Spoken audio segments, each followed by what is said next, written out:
ओम शांति।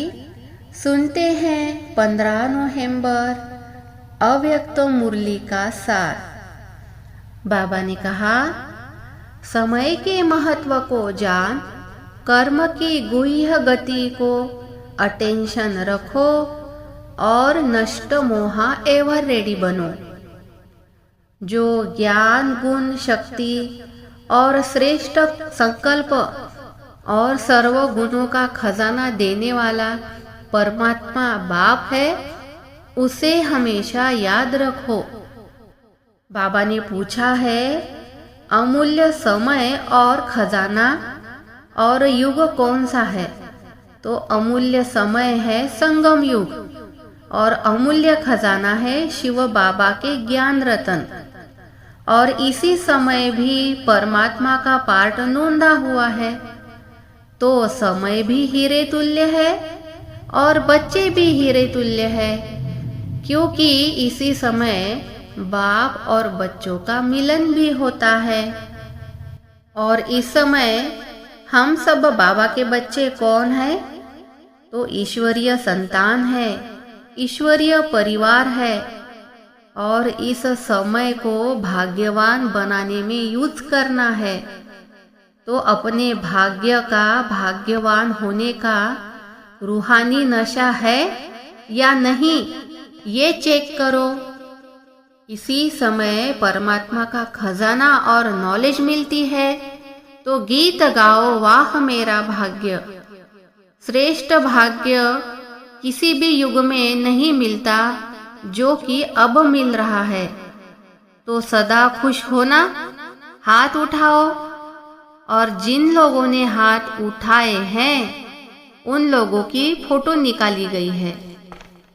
तो जिन लोगों ने जैसे हाथ उठाया है, तो उनको जैसे बाबा ने सदा खुश रहने का वरदान भी दिया है। तो हाथ उठाने का ये फायदा होता है। हाथ उठाना मतलब परमात्मा की श्रीमत को मंजूरी देना और उसको पालन करने की हिम्मत रखना। तो इसीलिए बाबा ने उन बच्चों को आज मुरली में जैसे वरदान दे दिया है, हमेशा खुश रहो। हाथ उठाने वाले सामने वाले बच्चे जो है वो हाथ उठाते हैं, सदैव खुश रहते हैं। और ये पीछे वाले कभी कभी हाथ उठाते हैं, तो वो भी पीछे आएंगे ना, है ना? ऐसी बात है ना। जो सामने बैठे हैं श्रीमत पर चलते हैं वो सामने आएंगे, जो पीछे बैठे हैं हाथ नहीं उठाते हैं, श्रीमत को मान्य नहीं करते हैं, तो वो पीछे से आएंगे। तो इस गुह्य राज को बच्चे समझ रहे हैं ना।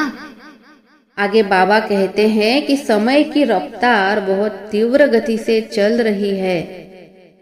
तो बाबा क्या देखना चाहते हैं? तीव्र पुरुषार्थी बच्चों को देखना चाहते हैं। पास विथ ऑनर होने वाले बच्चों को देखना चाहते हैं। और पास विथ ऑनर होने के लिए 2 लक्षण होने चाहिए। वो 2 लक्षण है एवर रेडी और नष्ट मोहा। ये 2 गुण जिन बच्चों में होंगे वही तीव्र पुरुषार्थी होंगे और वही पास विद ऑनर होंगे। देह अभिमान इसमें नष्ट मोहा होना है। और अगर बच्चे देह अभिमान को नष्ट करने में सफल रहे, तो बाकी बातों में नष्ट मोहा जरूर बनेंगे, बिल्कुल आसान हो जाएगा। और देह अभिमान की निशानी क्या है? टाइम वेस्ट करना, झुरमुई करना। और बाबा ने बच्चों को देह अभिमान जीतने के लिए सफलता मूर्त का वरदान भी दे दिया। और बाबा कहते हैं कि इस वरदान को अधिकार में लाना है। इस मुरली में बाबा ने 2 वरदान दिए हैं। इस मुरली में पहला वरदान क्या दिया? सदा खुश रहो। और दूसरा वरदान क्या दिया? सफलता मूर्त भव। बाबा कहते हैं, मन वचन कर्म संबंध संपर्क में सदा एवर रेडी रहो, क्योंकि पेपर कहीं से भी आ सकता है। और अपने मन वचन कर्म संबंध संपर्क में इजी भी रहो। इजी नेचर ही विजय रहने का आधार है। अगर बहुत टाइट है तो विजयी होना भी मुश्किल हो जाएगा। संबंध संपर्क सेवा में इजी रहो और समय के इशारे को समझो। स्वयं का पुरुषार्थ का समय भी थोड़ा है तो बच्चों को तीव्र पुरुषार्थी बनना है। आगे बाबा ने कहा कि कौन सी प्राप्तियों का खजाना हम बच्चों को जमा करना है। पहला खजाना है हमें संतुष्ट रहना है और सर्व को संतुष्ट करना है। दूसरा खजाना है इसी बात से हमारा पुण्य का खाता जमा होगा और आगे फिर जहाँ पुण्य होता है वहाँ अगर हम निस्वार्थ मन से और अथक सेवा करते हैं, बड़ी दिल से सेवा करते हैं तो हमें दुआएं मिलती है।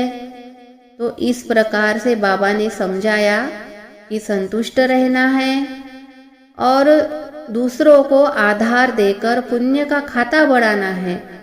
पुण्य का खाता बढ़ेगा तो दुआएं भी मिलेगी।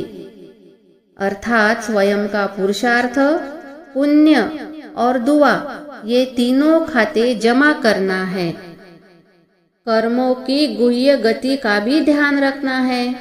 साधारण कर्म, साधारण संकल्प, इसमें भी फर्क पड़ जाता है।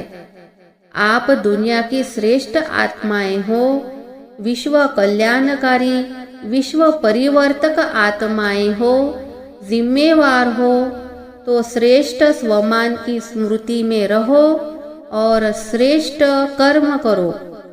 तो हमें बाबा ने विश्व कल्याणकारी और विश्व परिवर्तक ये दो स्वमान बच्चों को दिए हैं।